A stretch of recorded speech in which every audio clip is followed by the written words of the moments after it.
ശ്രീ ജയസ് അഖിൽ, നോക്കൂ, ഇവിടെ ഇപ്പോൾ രണ്ട് തരത്തിലുള്ള പ്രതികരണം നമ്മൾ കേട്ടുകഴിഞ്ഞു. രണ്ട് പാനലിസ്റ്റുകൾ അവരുടെ അഭിപ്രായം രേഖപ്പെടുത്തി കഴിഞ്ഞു. ഇതൊരു തന്ത്രമാണ്, ഈ ഡീൽ ആരോപണം ഒരു തന്ത്രമാണ് എന്നതാണ് അവർ പ്രധാനമായും ഉന്നയിക്കുന്ന ആരോപണം.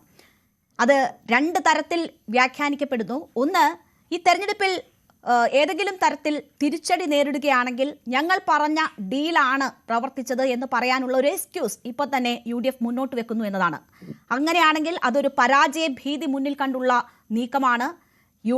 ഈ തെരഞ്ഞെടുപ്പിൽ 100-ലധികം സീറ്റ് കിട്ടിയില്ലെങ്കിൽ വനവാസം എന്നതാണ് പ്രതിപക്ഷ നേതാവ് ആവർത്തിച്ച് പറഞ്ഞുകൊണ്ടിരിക്കുന്ന കാര്യം. ആ പ്രതിപക്ഷ നേതാവ് തന്നെയാണ് ഈ ആരോപണം ഉന്നയിക്കുന്നത്. അപ്പോൾ അതിന് ഗൗരവം കൂടുന്നുണ്ട്. തെരഞ്ഞെടുപ്പ് ഫലം തിരിച്ചടിയാകും എന്ന ഭയത്തിൽ നിന്ന് ഉടലെടുക്കുന്നതാണോ ഈ ഡീൽ ആരോപണം?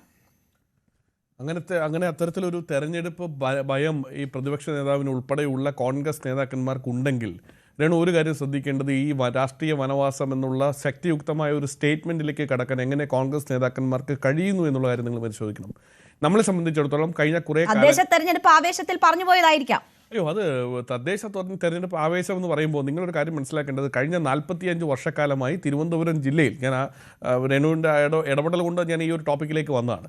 ആ തിരുവനന്തപുരം ജില്ലയിൽ കഴിഞ്ഞ 45 വർഷക്കാലമായി സർവാധിപതികളായി ഭരിച്ചുകൊണ്ടിരുന്ന CPM കമ്മ്യൂണിസ്റ്റ് മാർക്സിസ്റ്റ് പാർട്ടി ഇന്ന് പേരിന് മാത്രമാകുന്ന ഒരു സാഹചര്യത്തിലേക്ക് BJPയുടെ കയ്യിലേക്ക് ആ ഭരണം കൊണ്ട് കൊടുക്കുന്ന ഒരു സാഹചര്യത്തിലേക്ക് എത്തി നിൽക്കുന്നുണ്ടെങ്കിൽ, ഒരു കാലഘട്ടത്തിൽ എന്തായിരുന്നു പാലക്കാട് മുനിസിപ്പാലിറ്റിയിൽ സംഭവിച്ചിരുന്നു എന്നുള്ള കാര്യം നിങ്ങളൊന്ന് പരിശോധിക്കണം.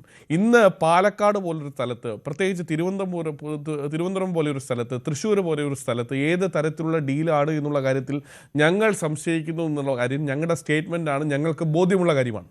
ഇപ്പോൾ കേരളത്തിൽ ഒരു കാര്യം മനസ്സിലാക്കേണ്ടത്, കേരളത്തിൻ്റെ ബഹുമാനായ മുഖ്യമന്ത്രി ശ്രീ പിണറായി വിജയൻ, സഖാവ് പിണറായി വിജയൻ, ആ പിണറായി വിജയൻ ഇന്ന് കേന്ദ്ര ഏജൻസികളെല്ലാം തന്നെ കേരളത്തിന് പുറത്തുള്ള മറ്റ് സംസ്ഥാനങ്ങളിലെ മുഖ്യമന്ത്രിമാരെ എല്ലാം വേട്ടയാടുന്ന സമയത്ത് പോലും ഇവിടുത്തെ മുഖ്യമന്ത്രിക്കെതിരെ ശക്തിയുക്തമായ ആരോപണങ്ങൾ നിലനിൽക്കുന്ന സാഹചര്യത്തിൽ പോലും അദ്ദേഹത്തിൻ്റെ കുടുംബത്തിനെതിരെ, അദ്ദേഹത്തിൻ്റെ മകൾക്കെതിരെ, മകനെതിരെ ഉൾപ്പെടെയുള്ള അന്വേഷണ ഏജൻസികളുടെ തുടക്കവും ഒടുക്കവുമായിട്ടുള്ള പല സ്റ്റേറ്റ്മെൻറ്റുകളും നമ്മൾ കണ്ടിട്ടുണ്ട്. SITയുടെ എൻക്വയറി നമ്മൾ കണ്ടിട്ടുണ്ട്, CBIയുടെ എൻക്വയറി നമ്മൾ കണ്ടിട്ടുണ്ട്, EDയുടെ റെയ്ഡ് അദ്ദേഹത്തിൻ്റെ മകനുമായി ബന്ധപ്പെട്ടിട്ടുള്ള സ്റ്റേറ്റ്മെൻറ്റുകൾ നമ്മൾ കണ്ടതാണ്. ഈ അന്വേഷണമൊക്കെ എവിടെ ചെന്ന് അവസാനിച്ചു?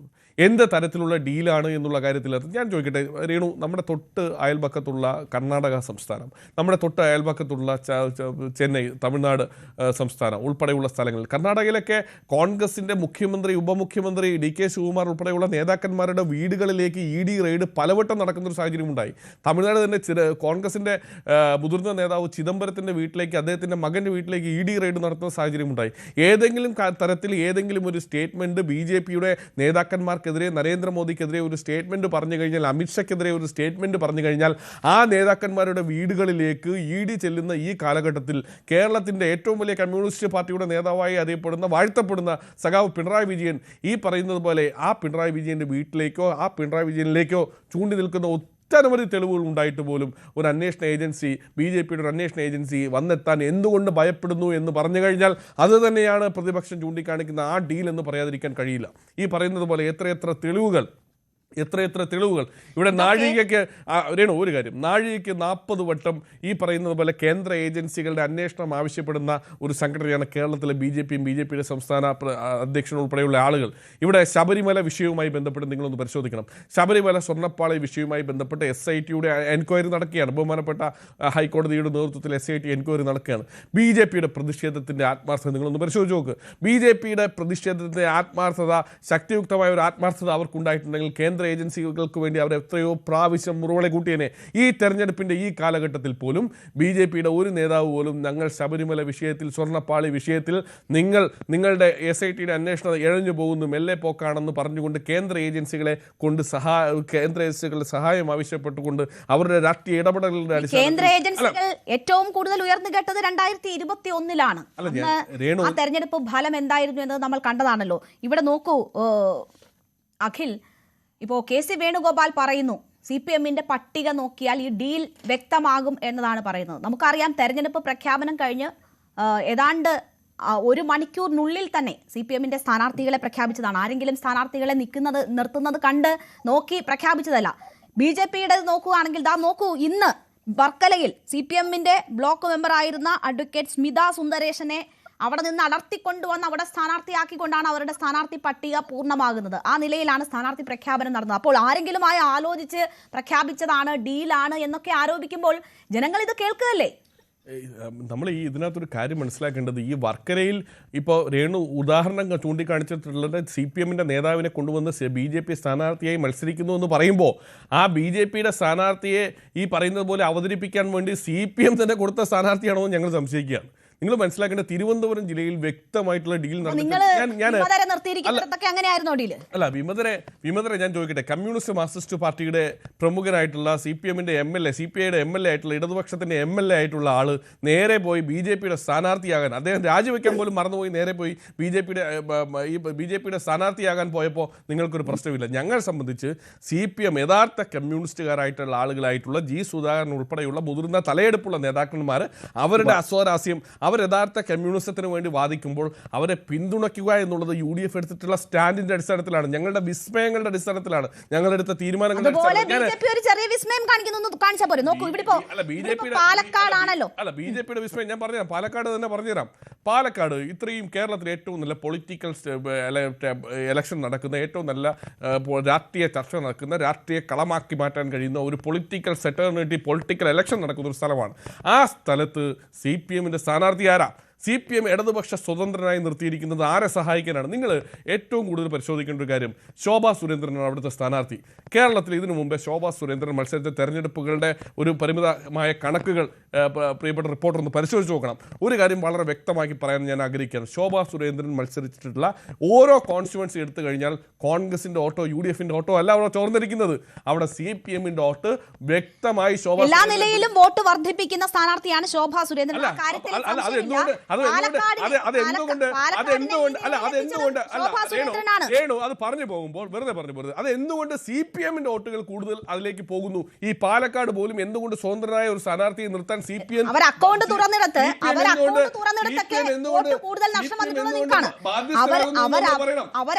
എന്തുകൊണ്ട് അതിന് ബാധ്യസ്ഥരാകുന്നു എന്ന് നമ്മൾ പറയണം. അവർ അക്കൗണ്ട് തുറന്നിടത്തെല്ലാം വോട്ട് പോയിട്ടുള്ളത് നിങ്ങളുടേതാണ് എന്നുള്ള കണക്കുകൾ നമുക്ക് മുന്നിലുണ്ടല്ലോ. നോക്കൂ, അങ്ങനെ പറഞ്ഞു പോകരുത്.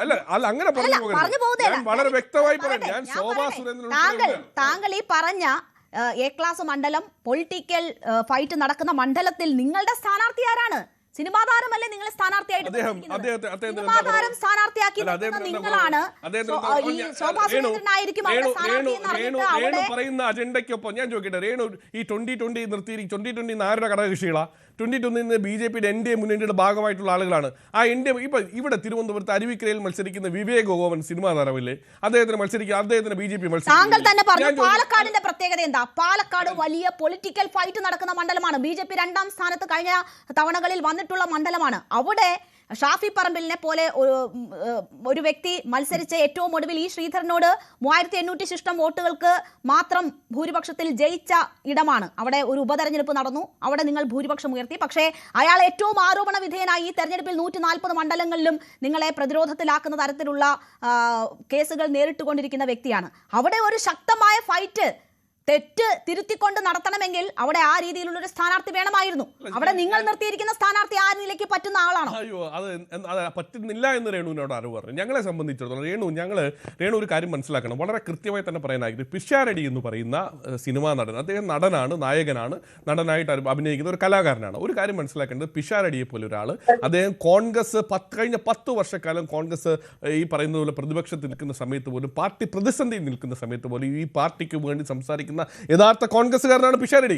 ആ പിഷാരടിയെ പോലെ ഒരാൾ, ആ കോൺഗ്രസ്സുകാരനായിട്ടുള്ള, പാർട്ടി അധികാരത്തിലില്ലാത്ത സമയത്ത് 10 വർഷക്കാലം കോൺഗ്രസിനൊപ്പം നിന്ന പിഷാരടിയെ ഞങ്ങൾ അവിടെ സ്ഥാനാർത്ഥിയാക്കി പ്രഖ്യാപിക്കുന്നു എന്ന് പറഞ്ഞു കഴിഞ്ഞാൽ കോൺഗ്രസ് അത്രയും ആത്മവിശ്വാസമുള്ള സ്ഥാനാർത്ഥി തന്നെയാണ് പിഷാരടി. അദ്ദേഹം കോൺഗ്രസ്സുകാരനല്ല എന്ന് താങ്കളോട് ആര് പറഞ്ഞു? കോൺഗ്രസ്സുകാരനായിട്ടുള്ള UDF-ന്റെ ഞങ്ങളുടെ സാംസ്കാരിക സംഘടനയിൽ അംഗമായിട്ടുള്ള ആളാണ് സാക്ഷാൽ പിഷാരടി. നിങ്ങൾ അതുകൂടി മനസ്സിലാക്കണം. ഞങ്ങളുടെ യഥാർത്ഥ കോൺഗ്രസ്സുകാരനായിട്ടുള്ള ആളാണ് പിഷാരടി. പൊളിറ്റിക്കൽ ഫൈറ്റ്, വളരെ ശക്തമായ പൊളിറ്റിക്കൽ ഫൈറ്റ് നടക്കുന്ന മണ്ഡലമാണെന്ന് താങ്കൾ തന്നെ പറയുന്നു. സാംസ്കാരിക വിഭാഗത്തിനൊപ്പം ഉണ്ടായിരുന്ന വ്യക്തിയാണെന്ന് താങ്കൾ പറയുന്നു. അത് തന്നെയാണ് എന്റെ ചോദ്യവും. അങ്ങനെ ഒരു വ്യക്തിയായിരുന്നു അവിടെ വേണ്ടിയിരുന്നത് എന്നത്. തീർച്ചയായിട്ടും കോൺഗ്രസ്, അയാൾ അവിടെ ജനിച്ചു വളർന്ന് അയാളുടെ നാട്ടുകാരനായിട്ടുള്ള കോൺഗ്രസിന് വേണ്ടി അഭിപ്രായം പറയുന്ന, കോൺഗ്രസിന് വേണ്ടി നിലപാട് പറയുന്ന ഒരു കലാകാരൻ എന്നുള്ള നിലയിൽ ഏറ്റവും നന്നായി പൊളിറ്റിക്കൽ ഫൈറ്റ് നടത്താൻ കഴിയുന്ന ആൾ അദ്ദേഹമാണെന്നുള്ള ഉത്തമ ബോധ്യം ഞങ്ങൾക്കുള്ള. അവിടെ തെരഞ്ഞെടുപ്പിൻ്റെ റിസൾട്ട് വരുമ്പോഴത്തേക്ക് 4-ാം തീയതി രേണു ഒന്ന് പരിശോധിച്ച് നോക്കും, മൃഗീയ ഭൂരിപക്ഷത്തിൽ അവിടെ നിന്ന് ഈ പറയുന്നത് പോലെ പിഷാരടി MLA ആയിരിക്കും എന്നുള്ള കാര്യത്തിൽ ഈ അവസരത്തിൽ ഞാൻ വെല്ലുവിളിച്ച് തന്നെ പറയാൻ ആഗ്രഹിക്കുകയാണ്. കാരണം അത്രമാത്രം ആ പ്രദേശത്ത് കോൺഗ്രസിന്റെ പ്രതിസന്ധിയിൽ, കോൺഗ്രസ് പ്രതിപക്ഷത്തിരിക്കുന്ന കോൺഗ്രസ് പ്രതിസന്ധിയിലൂടെ കടന്നു പോകുന്ന ആ കാലഘട്ടത്തിൽ ഞങ്ങൾക്ക് വേണ്ടി ശബ്ദമുയർത്തിയ, ആത്മാർത്ഥമായി കരങ്ങൾ ഉയർത്തിയ ഒരു കലാകാരനാണ് അദ്ദേഹം. അദ്ദേഹത്തിനെ പരിഗണിച്ചത് കോൺഗ്രസിന്റെ നിലപാടിന്റെ അടിസ്ഥാനത്തിൽ തന്നെ. NN കൃഷ്ണദാസിനെ പോലെ, CP പ്രമോദിനെ പോലെയുള്ളവരെ മത്സരിപ്പിച്ച് മൂന്നാം. കൂടുതൽ വാർത്തകൾക്ക് News 18 Keralam YouTube channel subscribe ചെയ്യുക.